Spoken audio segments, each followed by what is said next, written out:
క్రీస్తునందు ప్రియ దేవుని బిడ్డలారా, ప్రభు నామ పేరిట మీ అందరికీ వందనాలు తెలియజేస్తా ఉన్నాను. అందరూ బాగున్నారు కదా, క్షేమంగా ఉన్నారు కదా? మీ కొరకు, మీ ఆరోగ్యం కొరకు మేము ప్రార్థిస్తున్నాం. అట్లాగే మీ సమస్యల కొరకు ప్రార్థన చేస్తున్నాం. అలాగే మీ కుటుంబం కొరకు ప్రార్థన చేస్తున్నాం. ప్రతిరోజు మేము మీ నిమిత్తమై దేవుని అడుగుతున్నాం, రక్షణ కోసం అడుగుతున్నాం, మారు మనసు కోసం అడుగుతున్నాం. మీ కుటుంబంలో సంతోష సమాధానాలు ఉండటం కోసం, ప్రార్థన కోసం, మీ కుటుంబంలో విశ్వాసులై అందరూ రక్షణ పొందటం కోసం ప్రార్థన చేస్తున్నాం. తలలో ఉంచినట్లయితే మరొకసారి ప్రార్థన చేస్తాను. పరిశుద్ధ ప్రేమ స్వరూపి దయగలిగిన దేవునికి వందనాలు, స్తుతులు, స్తోత్రాలు. నీ ప్రియ బిడ్డలను బట్టి ప్రార్థన చేస్తున్నాను తండ్రి. ఈ వారం నాయన వాక్య భాగంలోనికి వెళ్ళబోతూ ఉండగా నీ బిడ్డలందరూ దీవించండి, మీ ఆత్మతో నింపి నడిపించండి ప్రభువా. వాక్యంలో సరైన జ్ఞానాన్ని సంపాదించుకొని ఆత్మరక్షణ పొందుకున్నట్లుగా సహాయం దయచేయండి. జీవితం ఎలాంటిదో, జీవితంలో మేము ఎలా జీవించాలో కూడా నేర్చుకొని నాయన మేమందరం మంచి ప్రవర్తన కలిగి నిన్ను మెప్పించినట్లుగా చేసి మీరే మహిమ, మీరే ఘనత, ప్రభావం పొందుకునమని వారం వాక్యాన్ని ప్రభువా నాయన మాకు అందరికీ మీరు బోధించి మహిమను పొందుకునమని యేసునామమున అడుగుచున్నాము తండ్రి, ఆమేన్. ప్రియ దేవుని బిడ్డలారా, ఈరోజు మనం చదువుకున్నటువంటి వాక్య భాగాలు పాత నిబంధన పాఠ్య భాగముగా యోబు గ్రంథం 14వ అధ్యాయం 1 నుంచి 5 వచనాలు చదువుకున్నాం. పత్రిక పాఠ్య భాగముగా హెబ్రీ పత్రిక 10వ అధ్యాయం 32 నుండి 39 వచనాలు చదువుకున్నాం.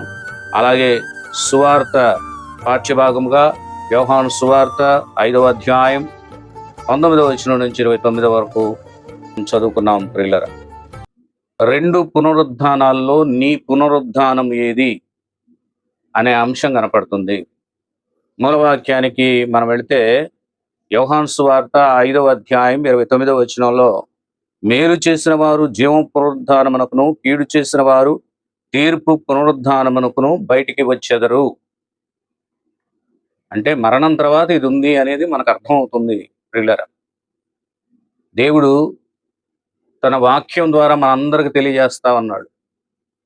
మరణం అనేది ఎంత వాస్తవమైనదో, మరణము తర్వాత కలిగే పునరుద్ధానము కూడా అంతే వాస్తవం అని దేవుని యొక్క వాక్య భాగం మనతో మాట్లాడుతూ ఉంది. యోహాను సువార్త 1వ అధ్యాయం 1వ వచనం మనం చదువుకుంటే ఏమని వ్రాయబడిందో చూడండి. ఆదియందు వాక్యముండెను, వాక్యము దేవుని యొద్ద ఉండెను, వాక్యము దేవుడై ఉండెను. చూసారా, ఆదియందు వాక్యం మాత్రమే ఉంది, అంటే శబ్దం మాత్రమే ఉంది. ఆ శబ్దమే దేవుడై ఉన్నాడు అనేటటువంటి విషయాన్ని ఇక్కడ మనకు తెలియజేస్తా ఉన్నాడు. ఆ తర్వాత 14వ వచనానికి మనం వెళ్తే అక్కడ అంటున్నాడు, ఆ వాక్యము శరీరధారి అయి కృపా సత్య సంపూర్ణుడిగా మన మధ్య నివసించెను. తండ్రి వలన కలిగినది అద్వితీయ కుమారుని మహిమ వలె మనము ఆయన మహిమను కనుగొంటిమి. చూసారు కదా, వాక్యం ఎంత క్లియర్గా మనతో చెప్తుందో. ఇప్పుడు త్రిత్వంలో మనం ఉన్నాం. అనేకులకు త్రిత్వం అంటే తెలియకుండా పోతుంది. త్రిత్వ ఆదివారం, అలాగే త్రిత్వ కాలం, దీని గురించినటువంటి అవగాహన లేదు చాలా మందికి. త్రిత్వం అంటే సందేహాలు ఎంతో మందికి ఉన్నాయి. బైబిల్ గ్రంథంలో చాలా చక్కగా దేవుని గురించి వ్రాయబడి ఉంది. ఆదికాండం మీరు 1వ అధ్యాయం తీసుకుంటే 1వ వచనంలో 2వ వచనంలో మీరు చూసుకుంటే అక్కడ చాలా స్పష్టమైనటువంటి సందేశం మనకిస్తారు. దేవుని ఆత్మ జలముల మీద అల్లాడుచుండెను. సృష్టి ఏమీ లేనప్పుడు, శూన్యంగా ఉన్నప్పుడు ఆయన ఆత్మలో నుండి వచ్చిందే శబ్దం, వాక్యం. ఆ వాక్యమే దేవుడు. రెండవదిగా మనం చూస్తే ఆయన తండ్రి ఎలా అయ్యాడు అనే దాని గురించి చూస్తే, ఈ సృష్టి యావత్తును సృజించిన తర్వాత ఈ సృష్టిని ఏలటం కోసం, భూమిని ముఖ్యంగా ఏలటం కోసం నరుని చేశాడు. ఆ నరునికి తన జీవవాయువును ఊదాడు. కనుక ఆదాముకు తండ్రి ఎవరు అని అంటే దేవుడే. నరుణ్ణి ఎప్పుడైతే చేశాడో ఆ నరుడికి ఆయన తండ్రి అయ్యాడు. అర్థమైందా మీకు? ఆదాము అవ్వలు ఇరువురికి ఆయన తండ్రి అయ్యాడు, మనుషులకి ఆయన తండ్రి అయ్యాడు, మానవ జాతికి ఆయన తండ్రి అయ్యాడు. గుర్తు చేసుకోండి. ఇక మూడవదిగా కుమారుడు. మానవులు చేసినటువంటి పాపం, ఆదాము మొదలుకొని మానవులు చేసిన ప్రతి పాపాన్ని తీసివేయటం కోసం దేవుడే మానవుడిగా శరీరాన్ని ధరించుకొని భూమి మీదకి రావటమే కుమారుడుగా, కుమారత్వం ధరించుకొని. ఇక మీరు తెలుసుకోవాల్సినటువంటి మరి ముఖ్యమైనటువంటి విషయం మీకు తెలియజేస్తాను. దేవునిలో 7 ఆత్మలు ఉన్నాయి. గుర్తు చేసుకోండి మీరు. యేసుక్రీస్తు ప్రభు ఏం చెప్తాడు తెలుసా? తండ్రి యొక్క కుడిపార్శ్వమునకు నేను ఎక్కిపోతున్నానని చెప్తాడు. నేను తప్ప తండ్రి దగ్గర ఉన్నటువంటి విషయాలు ఎవరు చెప్పలేరని చెప్తాడు. ఆయన 7 ఆత్మలు కలిగిన దేవుడు. ఆయన 7 ఆత్మలకు గుర్తుగా ఆయన ఏం చేశాడో తెలుసా? 7 రోజులు చేశాడు. వారానికి 7 రోజులు.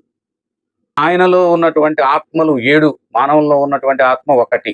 గుర్తు చేసుకోండి. మరలా మేము ఎందుకు జ్ఞాపకం చేస్తున్నామంటే, దేవుని శక్తి మనకు అర్థం అవ్వాలంటే 7 ఆత్మలకు ఉన్నటువంటి బలం మనకు తెలియాలి.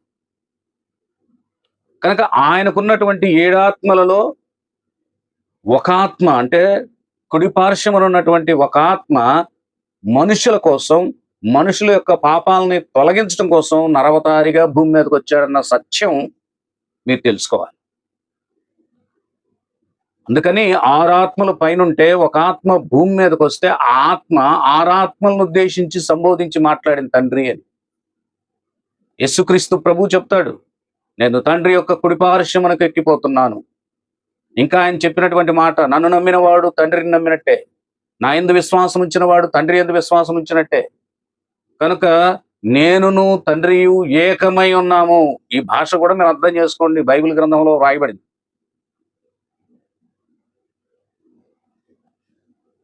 అందుకొరకు కుమారుడు ఎందుకు వచ్చాడంటే కేవలం మనల్ని రక్షించడం కోసం వచ్చాడన్న సంగతిని గుర్తు చేసుకోవాలి. తండ్రి, కుమార, పరిశుద్ధాత్మ ఆయా కాలాలలో దేవుడు తండ్రిగాను, ఆయా కాలాల్లో ఆయన ఆత్మగాను, ఆయా కాలాల్లో ఆయన కుమారుడుగాను మనకు పరిచయం అవుతాడు. అర్థమైంది కదా? కొరింథీయులకు రాసినటువంటి మొదటి పత్రిక 15వ అధ్యాయం 20వ వచనం 21వ వచనం మనం చదువుకుందాం. ఇప్పుడైతే నిద్రించిన వారిలో ప్రథమ ఫలముగా క్రీస్తు మృతుల్లో నుండి లేపబడి ఉన్నాడు. మనుష్యుని ద్వారా మరణము వచ్చిన కనుక మనుష్యుని ద్వారానే మృతుల పునరుద్ధానము కలిగిన. మనుష్యుని ద్వారా మరణం వచ్చింది, మనుష్యుని ద్వారానే మృతుల పునరుద్ధానం కలిగింది. అంటే ఆదాము వలన ఏం కలిగింది? మరణం వచ్చేసింది. కానీ యేసుక్రీస్తు ప్రభు వలన ఏమొచ్చింది? పునరుద్ధానం వచ్చింది. యేసయ్య రాకపోతే పునరుద్ధానం లేనట్టే కదా. కనుక క్రీస్తు ప్రభు రావడం ద్వారా పునరుద్ధానం అనేది ఏర్పడింది అని జ్ఞాపకం చేసుకోండి. ఇక రెండవదిగా మనం చూస్తే పునరుద్ధానాలు 2. మేలు చేసిన వాడు జీవ పునరుద్ధానం పొందుతాడు అనుంది. కీడు చేసినటువంటి వాడు తీర్పు పునరుద్ధానం పొందుతాడు అనుంది. మరి ఈ రెండిట్లో నువ్వేది ఎంచుకుంటున్నావు? నాకు చెప్పలేదండి ఎవరో అంటే వీల్లేదు. వాక్యం వినబడుతుంది, అనేక చోట్ల వినబడుతుంది. వినండి వాక్యం, మనసారా వినండి, శ్రద్ధగా వినండి, తెలుసుకోండి. జీవం అంటే పరలోకం, పరలోక ఆనందం, వైభవం. అక్కడ దుఃఖమైనను ఏడుపైనను ఏదీ లేదు, ఆకలి దప్పికలు లేవు. మరి ఇక్కడికి వచ్చేసరికి ఏమవుతుంది అని అంటే అన్నీ ఉన్నాయి. అది నిత్యమైనటువంటి నరకం, అగ్ని ఆరదు, పురుగు చావదు అని ఉంది బైబిల్లో. అది 2వ మరణం అని ఉంది. కనుక నువ్వు ఎట్టెళ్తావో చెప్పు? మరణాలు 2, పునరుద్ధానాలు 2. ఎటెళ్తావు నువ్వు? మరణాల్లో ఒకటి శరీర సంబంధమైన మరణం, ఇంకంతే. రెండవది ఆత్మ సంబంధమైన మరణం, అది నరకంలో పడితే నిత్య మరణం అంటా ఉండాలి.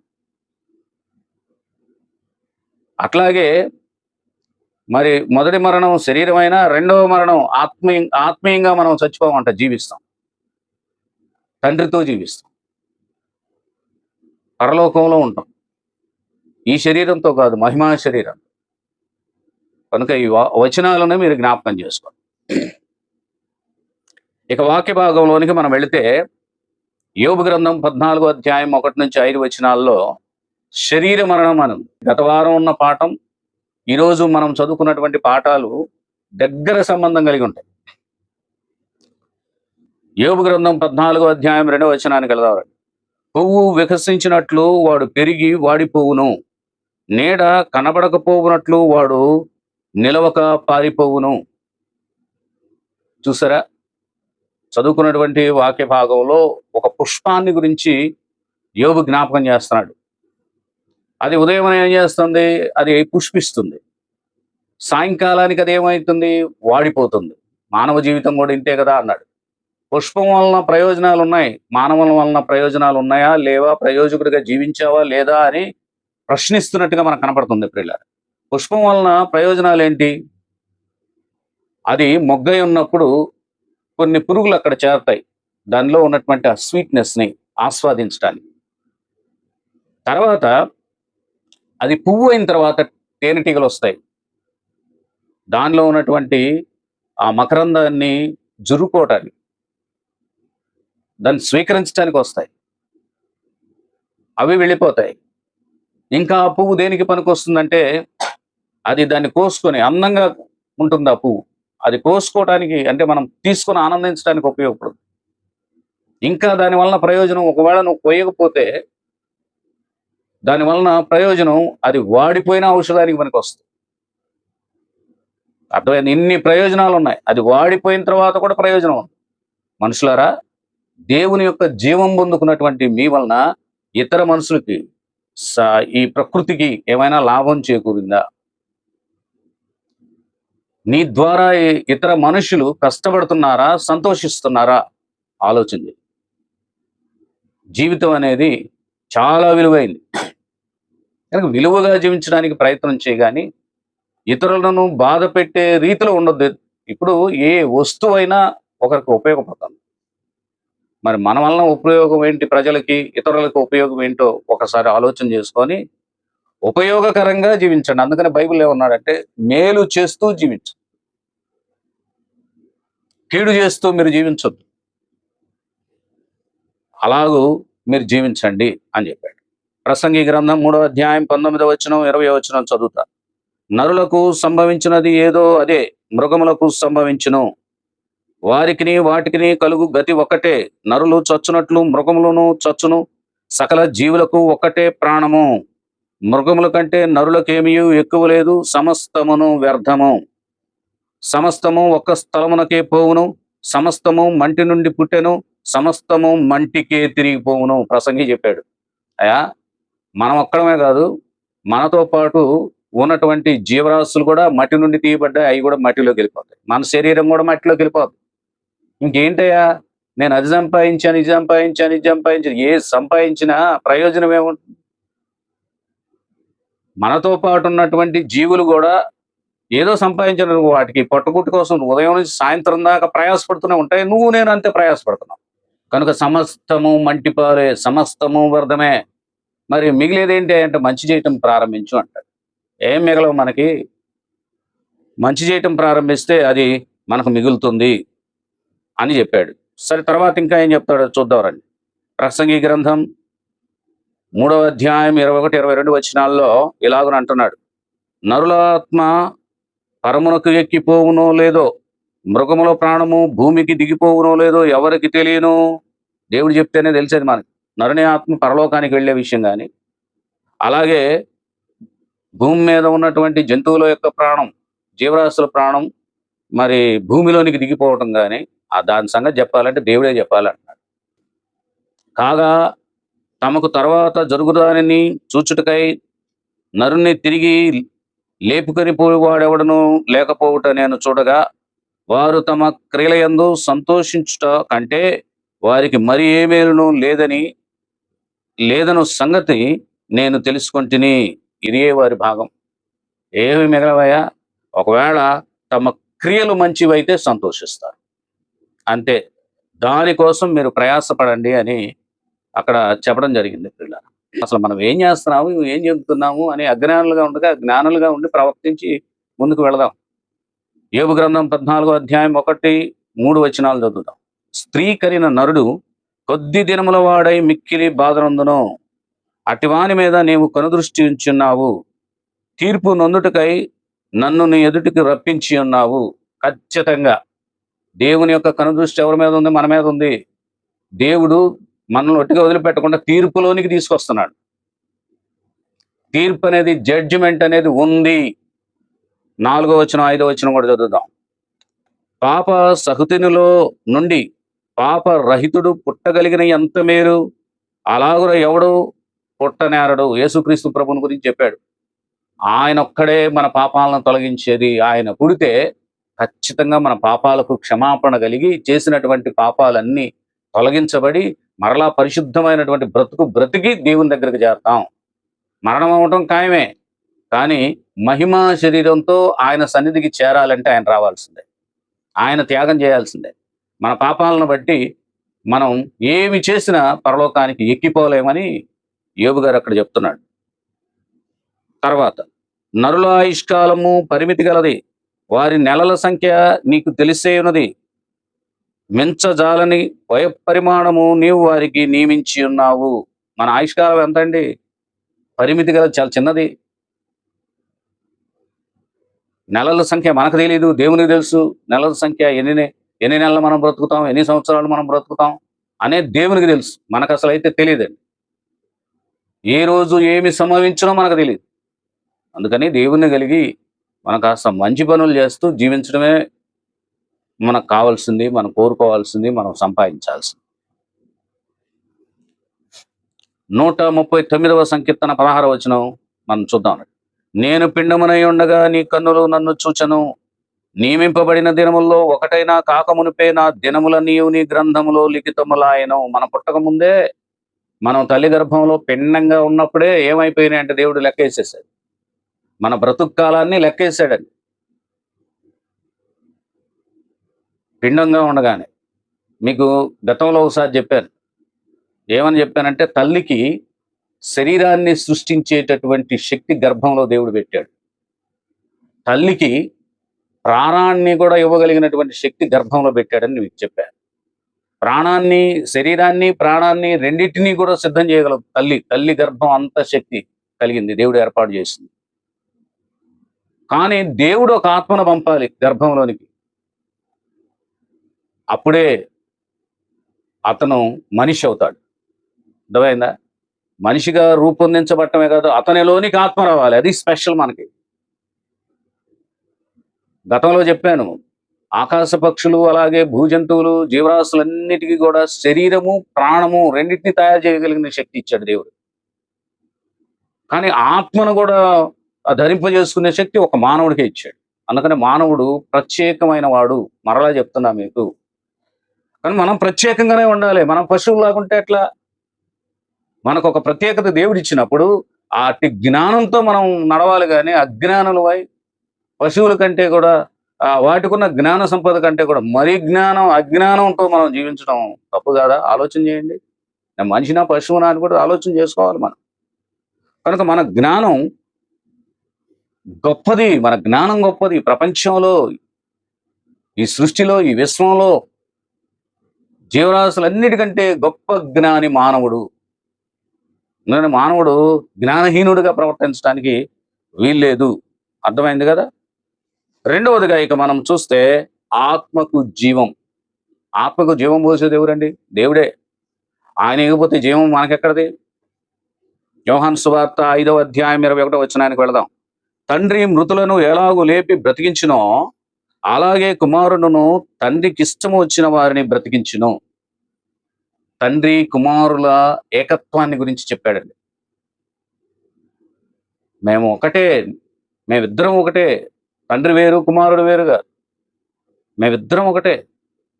మేము 7 ఆత్మలై ఉన్నాం అని చెప్తున్నాడు. మరలా నేను భూమి మీదకి వచ్చినటువంటి నేను తిరిగి మరలా ఆత్మల్లో కలిసిపోతాను అని చెప్తున్నాడు. కనుక తండ్రి కుమారుడు నేను వేరు కాదు అని ఆ విషయాల గురించి తెలియజేస్తాను. నేను మీకోసం వచ్చాను అని చెప్తాను. మీ రక్షణ కోసం వచ్చాను, మిమ్మల్ని పరలోకం తీసుకువెళ్ళడానికి వచ్చాను, నన్ను అర్థం చేసుకోరేంటి అని అంటున్నాడు. కానీ వాళ్ళు అర్థం చేసుకోలేదు.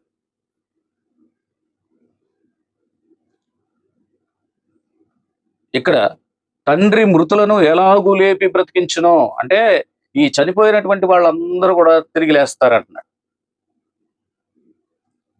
ఎట్లా లేస్తారు? వీళ్ళందరూ చచ్చిపోయారు కదా, మన్నుకు అప్పగించబడ్డారు కదా, మట్టిలో కలిసిపోయారు కదా, మరి వీళ్ళు ఎలా లేస్తారు అనే దాని గురించి మనం చూస్తే, వాళ్ళు మహిమా శరీరమును ధరించుకొని లేస్తారు. బైబిల్లో సమాధులు తెరవబడతాయని ఉంది. సమాధుల్లో ఏముంది? మట్టి తప్ప. ఆడున్న మట్టే. మరి మట్టి లేస్తుందా అంటే సమాధులు తెరవబడతాయి.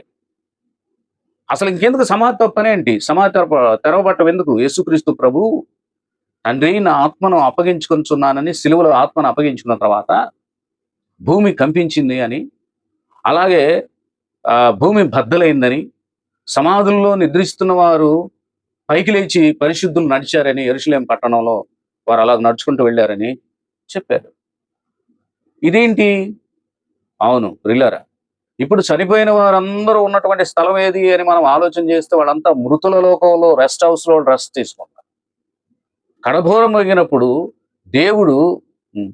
ఆయన శబ్దం చేస్తూ వస్తున్నప్పుడు ఏం జరుగుద్దనంటే ఈ మృతులందరూ లేస్తారు. వీళ్ళక్కడి నుంచి ఎక్కడికొస్తారంటే వీళ్ళ శరీరం ఎక్కడైతే పాతి పెట్టబడిందో అక్కడికొస్తారు. అక్కడ నుండి వీళ్ళేం చేస్తారు అంటే పైకి లేస్తారు. అంటే అక్కడ వాళ్ళు మహిమా శరీరము అనేది ధరించుకొని అక్కడి నుంచి లేస్తారు. అంటే భూమిలో ఉన్నటువంటి శరీరం కాదండో. భూమిలో ఉన్న శరీరం మట్టయిపోయింది. మీకు క్లియర్‌గా చెప్తున్నా. ఆ శరీరం ఇక పనికిరాదు. ఆత్మకసలు ఆ శరీరం ఇక లేదు, అయిపోయింది. ఇప్పుడు క్రొత్త శరీరం ధరించుకోవాలంటే మహిమ సంబంధమైన శరీరము.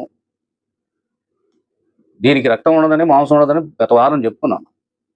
ఎముకలు ఉండవని కూడా చెప్పాను. అలాంటి మహిమగల శరీరాన్ని ధరించుకొని లేస్తారు. వాళ్ళని బ్రతికిస్తాడంట. ఈ లోకంలో ఎవరు విశ్వాసం ఉంచి, నమ్మకం ఉంచి, ప్రార్థన కలిగి ఎవరు నడిచారో వాళ్ళే దేవునికి ఇష్టలైనటువంటి వాళ్ళు బ్రతుకుతారు మరలా. నిత్యమైన మరణానికి వాళ్ళు వెళ్ళరు. జీవంలోనికి ప్రవేశిస్తారని యోహాను సువార్తలో చెప్పబడింది. యోహాను సువార్త 3వ అధ్యాయం 6వ వచనం చదువుకుందామా? శరీర మూలముగా జన్మించినది శరీరమును, ఆత్మ మూలముగా జన్మించినది ఆత్మను అయి ఉన్నది. తల్లి గర్భమందు మనం శరీరంగా జన్మిస్తాం. ఇప్పుడు మహిమా శరీరం అంటే ఆ శరీరం ఆత్మ సంబంధమైన శరీరం. ఈ రెండిటిని అక్కడ మనకు తెలియజేశాడు. కనుక దేవుణ్ణి మనం ప్రేమించడం నేర్చుకోవాలి. మనం చదువుకున్నటువంటి యోహాను సువార్త 5వ అధ్యాయంలో ఆ మాటలే చెప్తున్నాడు.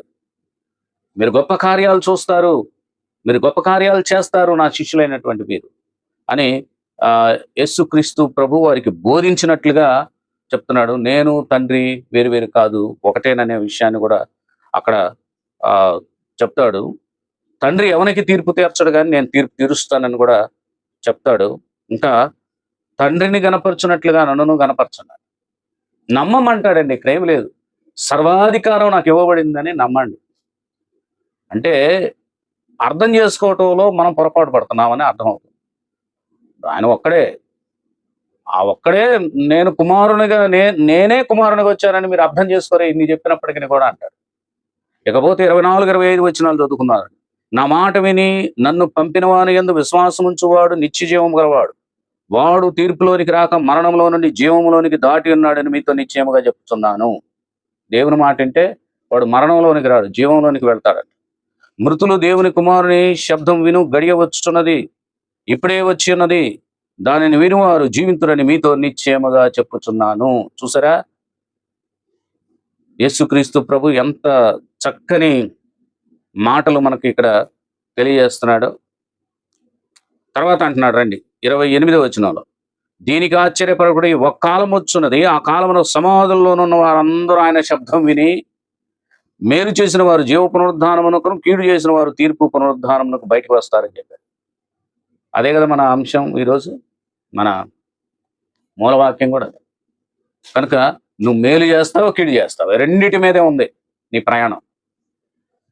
దానియేలు గ్రంథం 7వ అధ్యాయం 9వ వచనం, ఇంకా సింహాసనములను వేయుట చూచితిని, మహావృద్ధుడొకడు కూర్చుండెను, ఆయన వస్త్రము హిమము వలె ధవళముగాను, ఆయన తల వెంట్రుకలు శుద్ధమైన గొర్రె బొచ్చు వలె తెల్లగాను ఉండెను.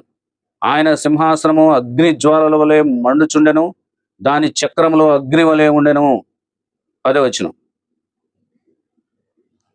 అగ్ని వంటి ప్రవాహము ఆయన యొద్ద నుండి ప్రవహించుచుండెను, వేల కొలది ఆయనకు పరిచారకులుండ్రి, కోట్ల కొలది మనుషులు ఆయన ఎదుట నిలిచిని, తీర్పు తీర్చుటకై గ్రంథములు తెరవబడెను. అయ్యా జాగ్రత్త, నాకు తీర్పు లేదు అనుకుంటున్నావేమో. తీర్పు తీర్చుటకై గ్రంథములు విప్పబడెను. ఆ గ్రంథంలో నీ పేరుంటే తీర్పు తీర్చబడతావు. నువ్వు చేసిన పాపాలన్నీ కూడా అక్కడ చెప్పబడతాయి. తీర్పులోనికి వస్తావు, నిత్య మరణంలోనికి వెళ్తావు.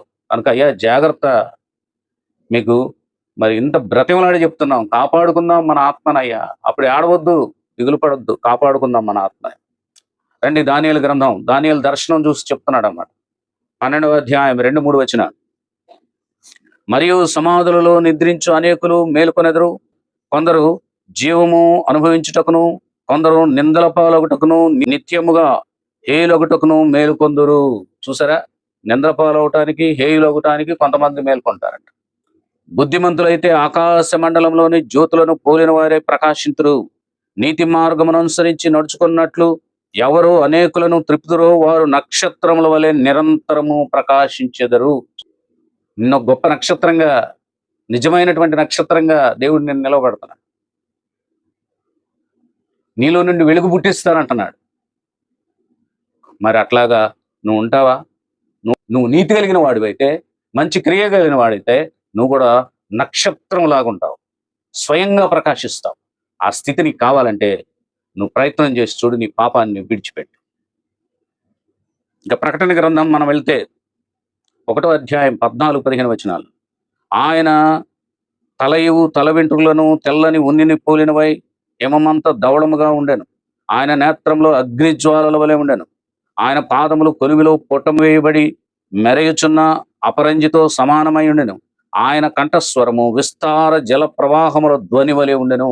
దానియేలు ఏదైతే చెప్పాడో ప్రకటన గ్రంథకర్త అయినటువంటి యోహాను కూడా అదే చెప్తున్నాడు. దానియేలు దర్శనం చూసి చెప్పాడు, అట్లాగే యోహాను కూడా దర్శనం చూసి చెప్పాడు దేవుడు ఇట్లున్నాడు అని. అందుకని ఆయన కలుసుకోవడానికి సిద్ధపడు. ఇక మూడవదిగా మనం చూస్తే హెబ్రీయులకు రాసిన పత్రిక 10వ అధ్యాయము 32-39 వచనాలు. ఆత్మీయ నిత్యానందం అనం. ఇది పొందాలంటే మనం ఏం చేయాలి? హెబ్రీ పత్రిక 10వ అధ్యాయం 38 వచనానికి వెళ్దాం. నా ఎదుట నీతిమంతుడైన వాడు విశ్వాసమూలముగా జీవించును గాని అతడు వెనుక తీసిన ఎడల అతని యందు నా ఆత్మకు సంతోషం ఉండదు. దేవుని యొక్క ఆత్మను సంతోషపడతావును. దేవునిలోనికి అడుగుపెట్టినటువంటి నీవు ఎందుకు వెనక్కి వెళ్తున్నావు? ఎందుకు శ్రమలు చూసి భయపడుతున్నావు?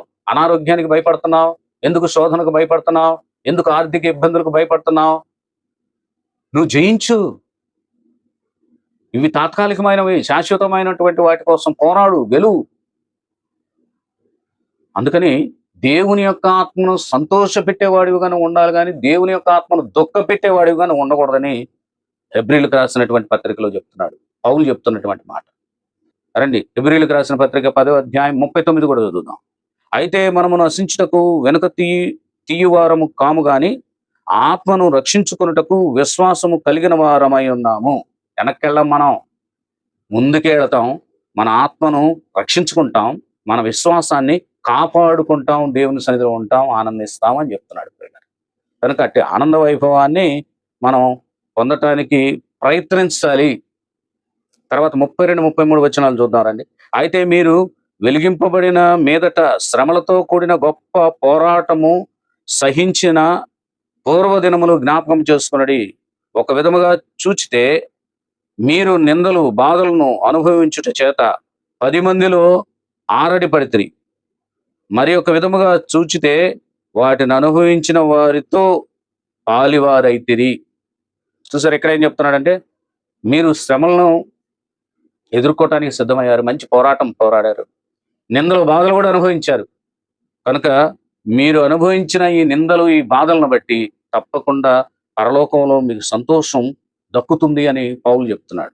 10వ అధ్యాయం 34 వచనానికి వెళ్తే, ఏలయనగా మీరు ఖైదులో ఉన్న వారిని కరుణించి మీకు మరి శ్రేష్టమైనదియు స్థిరమైనదియునైనా స్వాస్థ్యం ఉన్నదని ఎరిగి మీ ఆస్తి కోల్పోవటకు సంతోషముగా ఒప్పుకొనిరి.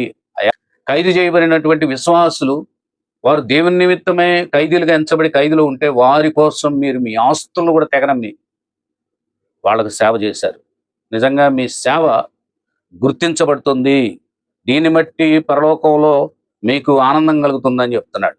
35-36 వచనాలు. కాబట్టి మీ ధైర్యమును విడిచిపెట్టకుడి, దానికి ప్రతిఫలముగా గొప్ప బహుమానము గలదు. చూసారా, దేవుడు మనందరికీ బహుమానాలు రెడీగా ఉంచాడు. మనం పడినటువంటి ప్రయాస, మనం మీద ఖర్చు పెట్టినటువంటి ఆ డబ్బులను బట్టి కూడా దేవుడు మనకు గొప్ప బహుమానాన్ని ఇస్తాడు. ఆ బహుమానాలు జీవ సంబంధమైన బహుమానాలు. పొందుకుంటారా? పొందుకోవాలని ఆశపడండి. మీరు దేవుని చిత్తమును నెరవేర్చిన వారై వాగ్దానం పొందు నిమిత్తము మీకు ఓరిమి అవసరమై ఉన్నది. 37-38 వచనాలు కూడా చదువుదాం. ఇక కాలము బహు కొంచెముగా ఉన్నది, వచ్చుచున్నవాడు ఆలస్యము చేయకవచ్చును.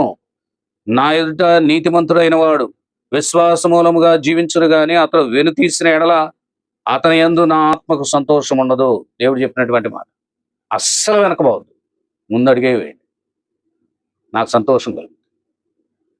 మరి అట్లా చేస్తారా? మీరు నాకు సంతోషం కలిగించి మీరు నిత్యానందానికి రండి అని దేవుడు పిలుస్తున్నాడు. పిల్ల ప్రకటన గ్రంథం 5వ అధ్యాయం 13వ వచనంలో, అంతటా పరలోకమందును భూమి అందును భూమి క్రిందను సముద్రములోను ఉన్న ప్రతి సృష్టము అనగా వాటిలోనున్న సర్వమును సింహాసనాసీనుడై ఉన్న వానికి గర్రె పిల్లకును స్తోత్రమును ఘనతయు మహిమయు ప్రభావమును యుగ యుగములు కలుగునుగా కని చెప్పుట వింటిని. యోహానంట విన్నాడు. భూమి కింద ఉన్నది, భూమి పైన ఉన్నది ఏదైనా దేవుని స్తుతిస్తూ ఉంది. మరి మనం దేవుని స్తుతించకపోతే ఎట్లా అని అంటున్నాడు. స్తుతించాలి మనం. ఎఫెసీయులకు రాసిన పత్రిక 2వ అధ్యాయం 4-5 వచనాల్లో, అయినను దేవుడు కరుణా సంపన్నుడై ఉండి మనం మన అపరాధముల చేత చచ్చిన వారమై ఉండినప్పుడు సైతము మన ఎడల చూపిన తన మహాప్రేమ చేత మనలను క్రీస్తుతో కూడా బ్రతికించెను. కృపచేత మీరు రక్షింపబడి ఉన్నారు. చాలా అండి. ఆయన రాకపోతే మనకు రక్షణ ఆడదండి. మనల్ని తిరిగి బ్రతికిస్తున్నాడండి. మరలా క్రొత్త శరీరం ఇస్తున్నాడు. నాతో కలిసి జీవించండి అంటున్నాడు. మరి పోగొట్టుకుంటారా? వద్దండి, పోగొట్టుకోవద్దండి. మనమందరం యేసుక్రీస్తు ప్రభు యొక్క కృపచేత రక్షించబడ్డామని గుర్తించండి పిల్లలు. అటు కృపను పొందుకోండి. ఎఫెసీయులకు రాసిన పత్రిక 6-7 వచనాలు కూడా చదువుతారు. క్రీస్తు యేసునందు ఆయన మనకు చేసిన ఉపకారము ద్వారా అత్యధికమైన తన కృప మహదైశ్వర్యమును రాబో యుగముల్లో కనపరుచు నిమిత్తము క్రీస్తు యేసునందు మనలను ఆయనతో కూడా లేపి పరలోకమందు ఆయనతో కూడా కూర్చుండబెట్టును. చూసారా, దేవుడు చేసేటటువంటి ఉపకారం ఎంత గొప్పది. ఆయన కృప మహదైశ్వర్యములు ఎంత గొప్పవి. ఆయనంట మనం లేపి ఆయనతో పాటు ఆయన సింహాసనం దగ్గర మనం కూర్చోబెట్టుకుంటాడు.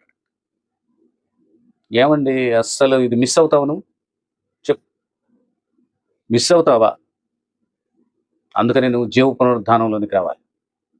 నువ్వు మంచి పనులు చేయాలి, మంచి క్రియలు చేయాలి, మంచిగా బ్రతకాలి, మంచి ఆలోచనతో ఇతరులకు నలుగురికి మేలు కలిగేటటువంటి ప్రవర్తనతో నువ్వు బ్రతికితే బైబిల్లో చెప్పబడినట్లు నీవు పరలోకంలో ఆయనతో కూర్చుంటావు. ఈ అర్హత నువ్వు ఇక్కడే సంపాదించు. నువ్వు పోగొట్టుకోవద్దు. నీర్పు పునరుద్ధానానికి వెళ్ళటానికి లేదు. నీవు జీవ సంబంధమైనటువంటి పునరుద్ధానం నువ్వు రావాలి. అందుకు మేలులు చేయాలి. ఈ భూమి మీద మేలులు చేస్తూ దేవునికి ఇష్టడుగా బ్రతికి సాధించుకోవాలి. అలాంటి కృప దేవుడు నీకు అనుగ్రహింపజేసి నడిపించిన గాక. ఆమెన్. సమస్త జ్ఞానమును మించిన దేవుని సమాధానం యేసుక్రీస్తు వల్ల మీ హృదయం మీ తలంపులకు కావలేడును గాక. ఆమెన్. ప్రియులారా, మీ అందరికీ వందనాలు తెలియజేస్తా ఉన్నాను. యూట్యూబ్ ఛానల్ ద్వారా అనేకులు వర్తమానాలు వింటున్నారు. దయచేసి లైక్ చేయండి, షేర్ చేయండి, సబ్స్క్రైబ్ చేయండి. ఇంకా ఎవరన్నా సబ్స్క్రైబ్ చేసుకొని వారు ఉంటే సబ్స్క్రైబ్ చేసుకోండి. మేము వీడియో అప్లోడ్ చేసినప్పుడు మీకు నోటిఫికేషన్ వస్తుంది. అలాగే మీ అవసరతల కోసం ఆ స్క్రీన్ మీద కనపడుతున్నటువంటి ఫోన్ నెంబర్కి కాంటాక్ట్ చేయండి. దేవుడు మిమ్మల్ని దీవించునుగాక. ఆమేన్.